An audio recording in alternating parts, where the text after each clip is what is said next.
नमस्कार, मैं हूं आपके साथ अभिषेक शांडिल्य। महाराष्ट्र में विधानसभा चुनाव का काउंटडाउन शुरू हो चुका है, जहां सभी राजनीतिक दलों के बीच जोर आजमाइश जारी है। पर इन सब के बीच आज हम बात करेंगे महाराष्ट्र में राज ठाकरे की पार्टी एमएनएस की, जो चुनाव मैदान में तो है पर पार्टी का झुकाव किस गठबंधन की तरफ है, इसका अंदाजा लगा पाना मुश्किल है। वैसे बीते लोकसभा चुनाव में मनसे ने एनडीए का समर्थन किया था और चुनाव से पहले मुंबई के शिवाजी पार्क में एक जनसभा को संबोधित करने के दौरान राज ठाकरे ने प्रधानमंत्री नरेंद्र मोदी को चुनाव में समर्थन देने का ऐलान भी किया था और ऐसा उनकी पार्टी ने किया भी।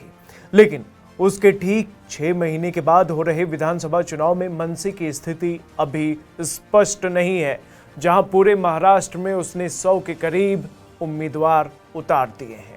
साथ ही अब राज ठाकरे की पार्टी की तरफ से जो खबर आ रही है वो बीजेपी और शिंदे गुट यानी शिवसेना के लिए असहज कर देने वाली भी है।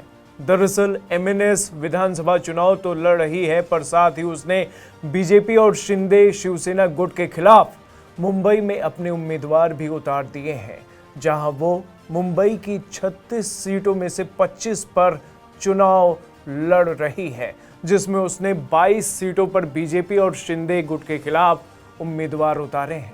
अब 22 सीटों के हिसाब से देखा जाए तो एमएनएस ने शिंदे गुट के खिलाफ 12 और भाजपा के खिलाफ 10 उम्मीदवार उतारे हैं, जबकि सेवरी सीट से महायुति ने कोई उम्मीदवार नहीं उतारा। इसके अलावा राज ने एक उम्मीदवार अजीत गुट और एक आरपीआई के खिलाफ भी उतारा है।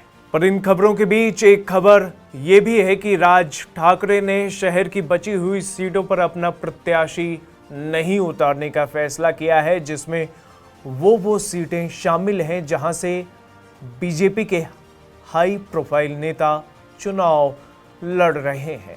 यानी महाराष्ट्र विधानसभा चुनाव में राज ठाकरे खुलकर दांव खेल रहे हैं और सियासी बिसात बिछाने में जुटे हैं। साथ ही बीजेपी भले ही माहिम सीट पर राज ठाकरे के बेटे अमित को समर्थन देने की बात कर रही है, लेकिन माहिम सीट पर शिंदे के प्रत्याशी न हटाए जाने के चलते राज ठाकरे के टारगेट पर बीजेपी और शिंदे दोनों ही आ चुके हैं।